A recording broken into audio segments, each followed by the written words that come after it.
దశాబ్దాల సరిహద్దు వివాదం చివరకు యుద్ధానికి దారితీసింది. ఆఫ్ఘన్ సరిహద్దుల నుంచి తాలిబన్లు జరిపిన కాల్పులకు ప్రతీకారంగా పాకిస్తాన్ ఆపరేషన్ గజాబ్ లిల్ హక్ పేరుతో భారీ వైమానిక దాడులు ప్రారంభించింది. కాబూల్, కాందహార్ వంటి నగరాల్లోని తాలిబాన్ స్థావరాలే లక్ష్యంగా పాక్ యుద్ధ విమానాలు బాంబుల వర్షం కురిపించాయి. ఈ దాడుల్లో 70 మందికి పైగా ఉగ్రవాదులు మరణించారని, వారి ఆయుధ సంపత్తి పూర్తిగా ధ్వంసమైందని పాక్ రక్షణ శాఖ ప్రకటించింది.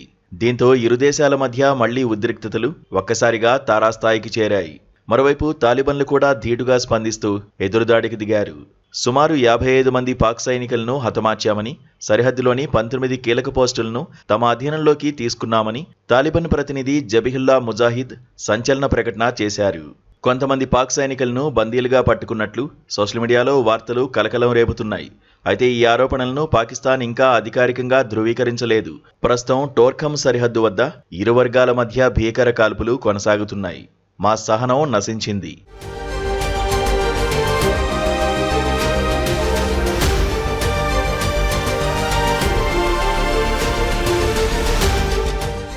ఇక యుద్ధమే మార్గం అని పాక్ రక్షణ మంత్రి ఖవాజా ఆసిఫ్ హెచ్చరించడంతో పరిస్థితి మరింత ఆందోళనకరంగా మారింది.